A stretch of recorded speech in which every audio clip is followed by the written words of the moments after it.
एक चीज़ जो मैंने इतनी सारी नेशनल एग्ज़ाम्स को क्रैक करके रियलाइज़ की है वो ये है कि आपकी एग्ज़ाम का दिन, यस सिर्फ वो एक दिन आपके पूरे साल के मेहनत को या तो बिगाड़ सकता है या फिर आपको पूरी दुनिया में टॉप पर पहुंचा सकता है। एंड एग्जाम दिन मतलब वो सारी बातें आज हम नहीं करेंगे कि पेपर कैसे अटेम्प्ट करना है, कितने क्वेश्चंस, क्या क्या नेगेटिव मार्किंग, वो सारी बातें किसी और वीडियो में बताऊंगा। बट उससे भी ज़्यादा चीज़ें जो जरूरी है एंड इवन एग्जाम के दिन सुबह होते ही स्टार्ट हो जाती है एंड एग्जाम की सीट तक पहुंचते पहुंचते आपका फोकस, कंसंट्रेशन एंड प्रोडक्टिविटी पूरे इंडिया में टॉप पर पहुंच जाता है, उस लेवल की बातें हम करेंगे। उसमें से कुछ चीज़ें कॉमन है एंड कुछ चीज़ें रेयर है जो सिर्फ टॉपर्स ही करते हैं, including mental preparation, positive boosting, meditation, visualisation, spirituality. वो सारी चीज़ों के बारे में आज हम बात करेंगे जो पूरा वीडियो देखने के बाद आपको पता चल जाएगा।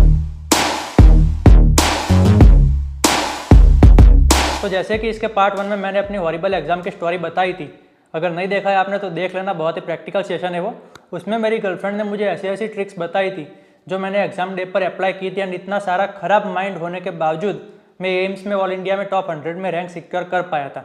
एंड उसके जस्ट 13 डेज बाद मेरी जिपमेर की एग्जाम थी जो कि इंडिया की बहुत ही डिफिकल्ट मेडिकल एंट्रेंस मानी जाती है। एंड अब तो दूध का जला छाछ से भी जल गया था, सो अब तो मैं पानी भी फूंक के पीने वाला था। सो उस एग्जाम के पहले वो सारी चीज़ें मैंने परफेक्टली अलाइन करके अप्लाई कर ली थी एंड उस एग्जाम में आपका भाई फाइनली ऑल इंडिया रैंक 2 फोड़ के आ गया था। 15 हिडन मैसेजेस बताऊंगा इस वीडियो में स्टोरी के रूप में, पिकअप करके अप्लाई कर लेना आप लोग अपनी एग्जाम के पहले। तो बात है 18 मई 2019 की। सुबह 9 बजे जिपमेर की एग्जाम थी मेरी एंड इस बार तो रात को 7 नहीं, मैंने 9 घंटे की नींद ली। यस, इस बार तो मैं बिल्कुल भी रिस्क नहीं लेने वाला था एंड आराम से नींद आ भी गई। एंड वो कैसे आई तो अगले वीडियो के एंड में मैंने आपको सॉल्यूशंस बताए हुए थे, वो सारे सॉल्यूशंस मैंने भी अप्लाई किए थे एंड उसकी वजह से मुझे आराम से नींद आ गई थी। सुबह उठा मैं, ब्रेकफास्ट किया, मेरी मौसी ने आलू पराठे बनाए थे। And you must have to eat healthy breakfast, if possible fresh and गर्म breakfast on the day of the exam. So 2 आलू पराठे एंड चाय पी के मैं शावर लेने गया एंड यहाँ पर मैंने किया early mental warm up. Shower लेते लेते 5 मिनट के लिए आंखें बंद करके मैंने अपने ब्रेन को प्रिपेयर किया। I have reminded him that today is the day for which I am waiting for so long. I am very very excited today. Even तो मुझे थोड़ा बहुत टेंशन एंड प्रेशर था, बट फिर भी मैंने अपने ब्रेन को ऐसा ही बोला कि I am very very excited and I have no tension और stress in my mind because today is my day. And अगर पूरे इंडिया में आज सबसे ज़्यादा कॉन्सेंट्रेशन एंड फोकस किसी का होगा तो वो सिर्फ मेरा होगा। एंड कितना भी डिफिकल्ट पेपर आएगा, मैंने जो पढ़ा है उसमें से ही आएगा एंड मुझे सब कुछ आएगा। एंड अगर मुझे नहीं आता होगा तो वो किसी को नहीं आएगा। So just relax Darshan, you will surely come out with a big smile on your face. And thinking like this way totally relieved my brain. ये जो चीज़ें हैं मेंटल बूस्टिंग एंड प्रिपरेशन, वो सारी चीज़ें रियल में एग्जिस्ट करती है एंड इसके इतने सारे एक्सपीरियंसेस एंड लर्निंग्स हैं मेरे पास कि मैं पूरा का पूरा कोर्स बना सकता हूँ इसके ऊपर। बट फिलहाल आपकी एग्जाम के लिए आप जस्ट इतनी सारी चीज़ों को ध्यान में रख लो। देन मैंने अपने पेरेंट्स के पैर छुए एंड उनकी आंखों में आंखें डाल के अपने मन में ही बोला कि आज मैं आपका नाम रोशन करने का सबसे बेस्ट ट्राई करूँगा एंड करके ही आऊँगा। मैंने अपनी receipt, wallet and other relevant things ले ली एंड साथ में ये भी इंश्योर किया कि जो चीज़ें नहीं लेनी है, स्पेसिफिकली जो रिसिप्ट में लिखा हुआ है, वो सारी चीज़ें मैं ना लूँ। And I will strongly recommend you to read your whole receipt including the instructions specifically, so that आप कोई भी गलती ना करो एग्जाम सेंटर पे जाके, to avoid any last moment hurdles.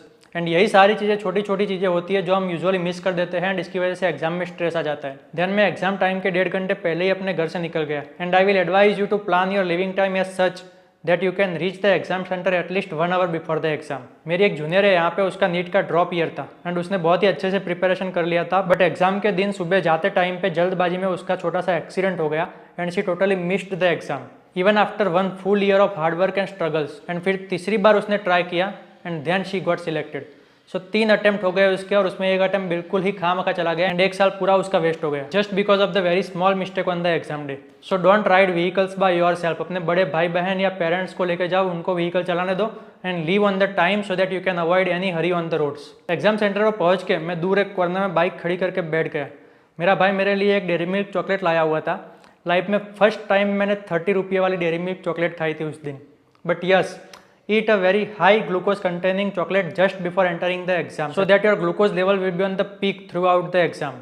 क्योंकि एग्जाम के 3 घंटे में आपका ब्रेन सबसे ज़्यादा ग्लूकोज यूटिलाइज करने वाला है and you must have to provide him glucose अगर आप पहले क्वेश्चंस की जितनी ही एनर्जी से 200वां क्वेश्चंस भी सॉल्व करना चाहते हो तो। ऑल्सो अवॉइड योर फ्रेंड्स और any other person on the centre. Exam खत्म करके उनसे जितनी बातें करनी है, जितने गप मारने उतने मार लेना, बट एग्जाम के पहले आप सेंटर पर आए हो ऐसा भी किसी को पता नहीं चलना चाहिए। उसके रीजंस मैं अभी आपको नहीं बताऊंगा, but I have learn this things from many good and bad experiences. Bike पर बैठे बैठे मैंने मोबाइल में कुछ चीज़ें लास्ट मोमेंट के लिए सेव करके रखी थी, वो पढ़ ली। सो मैं ऐसा नहीं कहूँगा कि एग्जाम के दिन मत पढ़ो, बट विदाउट एनी टेंशन और स्ट्रेस टू कंप्लीट इट। जितना आपको पूरे साल में पढ़ना था वो सारा आपने पढ़ लिया है, सो डोंट वरी। अभी जस्ट थोड़ा बहुत आपके दिमाग को डाइवर्ट करने के लिए एंड थोड़ा बहुत लास्ट मोमेंट के इंपॉर्टेंट चीज़ों के लिए जितना कवर हुआ उतना, जस्ट 2-4 लाइन भी पढ़ ली, दैट इज ओके। सो बिल्कुल ही रिलैक्स होके, जस्ट अभी आपके पास 15-20 मिनट का टाइम है, इसलिए पढ़ना है तो पढ़ो। देन मैं एग्जाम सेंटर प्रॉपर जहाँ पे आप कंप्यूटर पर बैठ के एग्जाम देते हो वहाँ पे एंट्री किया। आइडियली आप 15 मिनट पहले तक एंट्री कर सकते हो, but try to enter at least half an hour before the exam time, because कभी कभी चेकिंग में 5-10 मिनट ऊपर नीचे हो सकता है। एंड अंदर जाने के बाद अगर वॉशरूम की फैसिलिटी है तो I will recommend you to empty your bladder even after getting your seat. अगर सीट पर बैठ भी गए हो तो भी किसी से भी शर्माए बिना, कोई क्या सोचेगा ये सारी चीज़ें सोचे बिना, बिल्कुल ही बिंदास सुपरवाइजर से पूछ लो कि can I go to washroom. But yes, आपको अंदर आने से पहले ही पता होना चाहिए कि भाई वॉशरूम अंदर है या नहीं है। अगर नहीं है तो बाहर से ही करके ही आओ। एंड अब आप एंटर हो चुके हो final 20 minutes of your exam starting time. So just seat peacefully, relax your brain, don't look anywhere. Just आंखें बंद करके अपने हाथ को प्रे करते हुए अपने कंप्यूटर के आगे बैठ जाओ। दूसरे लोगों को जो करना है वो करें। किसी को जो भी सोचना है कि ये तो 21वीं सदी में भी आंखें वांखें बंद करके ऐसे बैठा हुआ है, भगवान को याद करना तो वीक लोगों की निशानी है, हम तो प्रिपेयर होके आए हैं। No, just never think about those people. आप बिल्कुल ही किसी के बारे में सोचे बिना आंखें बंद करके भगवान को याद करते हुए बैठ जाओ बस। Just take deep breaths and remember all your gods and your parents. Saraswati, Shri Krishna, आपके कोई पर्सनल गुरु या फिर फियोंसे, अगर आपकी फियोंसे भी मेरी तरह टैलेंटेड है तो उन सबको याद करो। एंड सिर्फ याद नहीं करना है, उन सबको बोलना है कि आप सब आके मेरे आसपास बैठो।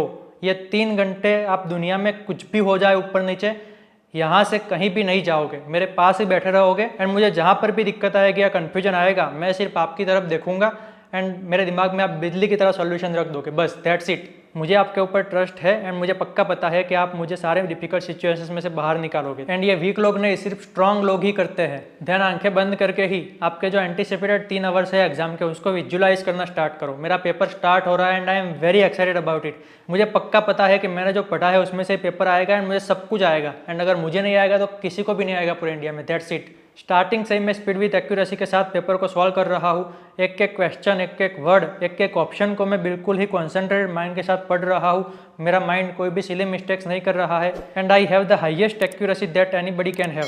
अगर कंफ्यूजन कहीं पे भी हो रहा है तो मेरे हेल्पर साइड में बैठे हुए हैं। यस, उनसे चीटिंग करना इलीगल नहीं है फॉर्चुनेटली, तो मैं बिंदास उनसे हेल्प लूंगा पूरे पेपर में। सारे कीवर्ड्स मेरा ब्रेन पकड़ रहा है एंड उसके बेसिस पर सारे ऑप्शंस भी इजीली रूल आउट कर रहा है। सारे क्वेश्चंस मेरे करेक्ट हो रहे हैं एंड अभी तक एक भी क्वेश्चन ऐसा नहीं आया जो मुझे ना आता हो। मेरा पेपर टाइम के अकॉर्डिंग जा रहा है एंड हाफ पेपर खत्म हो चुका है। Now I am feeling somewhat tired, so I will take 1 to 2 minutes of small break. Just close your eyes, take deep breaths. Remember your goal in the halfway of the exam. Look at your surrounding gods and again start with fresh mind and positivity. ये 1 minute exam के बीच में से निकालना बहुत ही मुश्किल है, but फिर भी अगर आपको लगता है कि थोड़ा बहुत टायर्डनेस हो रही है हाफ पेपर के बाद, तो just take that 1 minute of break. It will pump your brain and बाकी के क्वेश्चंस आप डबल एनर्जी से कंप्लीट कर दोगे। I have completed my paper even 20 minutes before the time and अब मैंने वो बचे हुए टाइम में सारे भी बुक मार्क क्वेश्चन जो मैंने टिक किए थे उन सबको देख लिया एंड पक्का कंफर्म कर लिया। मेरे सारे डाउट्स जो मुझे पेंडिंग में थे वो सारे मैंने 360 डिग्री सोच के क्लियर कर दिया। एंड अब जैसे टाइम खत्म हुआ मेरा पेपर भी बिल्कुल ही अच्छे से खत्म हो गया। मैंने पेपर सबमिट कर दिया एंड मैं बिल्कुल खुश हूँ। मेरी लाइफ का सबसे खुशी वाला दिन है ये। मैं हंसते हंसते बाहर आया एंड अपने मम्मी पापा से मिला एंड उनको बताया कि मेरा पेपर बहुत ही अच्छा गया है, मुझे बहुत ही मज़ा आ गया। एंड ये सारी चीज़ें आप तब कर रहे हो जब अभी तो आपकी एग्जाम स्टार्ट भी नहीं हुई है। Yes, this is the concept of visualisation and meditation. And exam में आपको रिलैक्स्ड काम माइंड रखने में कोई सबसे ज़्यादा हेल्प करेगा तो ये सारी चीज़ें हेल्प करेगी। एंड रियल लाइफ में जिपमेर के पेपर के दिन, जो कि मुझे पता था कि सबसे ज़्यादा डिफिकल्ट मेडिकल एंट्रेंस एग्जाम है, इवन बहुत कुछ सुना भी था उसके बारे में, फिर भी मैं अपने माइंड को काम एंड रिलैक्स रख के बिल्कुल ही फुल्ली कॉन्सेंट्रेशन के साथ वो एग्ज़ाम को दे पाया था। एंड उस दिन मुझे कोई भी डिफ़िकल्ट या स्ट्रेसफुल चीज़ फेस नहीं करनी पड़ी थी। 6 दिन के बाद उसका रिजल्ट आया था एंड आपके भाई ने सबसे डिफ़िकल्ट मेडिकल एंट्रेंस एग्ज़ाम में पूरे इंडिया में 2nd रैंक हासिल कर लिया था। Actually we are very unfortunate कि ये सारी चीज़ों के बारे में कोई बात ही नहीं करता है एंड मोस्टली कोई जानता भी नहीं है कि ऐसी चीज़ें एग्जिस्ट करती भी है। आई एम वेरी लकी कि I got a very divine fiancee जिन्होंने ये सारी चीज़ें मुझे सिखाई। And similarly you are lucky कि मैं ये सारी चीज़ें आपको सिखा रहा हूँ। It's very small small and minor things, but exam के दिन इनमें से किसी एक चीज़ में भी अगर ऊपर नीचे हो गया तो आपका माइंड इतना ज़्यादा वॉलेटाइल होता है उस टाइम पर कि बहुत ही स्ट्रेसफुल हो जाता है and you will end up in a mess literally. And last में एक और चीज़ आपको बतानी थी कि एग्ज़ाम में अगर 10-15 क्वेश्चन ऐसे एक साथ आ जाते हैं जो बिल्कुल ही डिफ़िकल्ट होते हैं और आपको नहीं आते हैं, तो वो ब्लैक स्पॉट्स होते हैं एंड वो इंटेंशनली रखे जाते हैं एग्जामिनर्स के द्वारा, सिर्फ एंड सिर्फ आपको कन्फ्यूजन एंड स्ट्रेसफुल करने के लिए। जिसने मेरी वो वीडियो देखी है उसको पता ही है कि उसको कैसे हैंडल करना है, बट अगर आपने नहीं देखी है तो थोड़ा बहुत टाइम जब भी मिले तब वो देख लेना एग्जाम में जाने से पहले, बहुत ही ज़्यादा हेल्पफुल होगी, यहाँ पर आ जाएगी। बार बार मेरे वीडियोज़ को देखने वाले आपका बहुत बहुत धन्यवाद। मिलते हैं नए वीडियो में और भी ज़्यादा एनर्जी के साथ।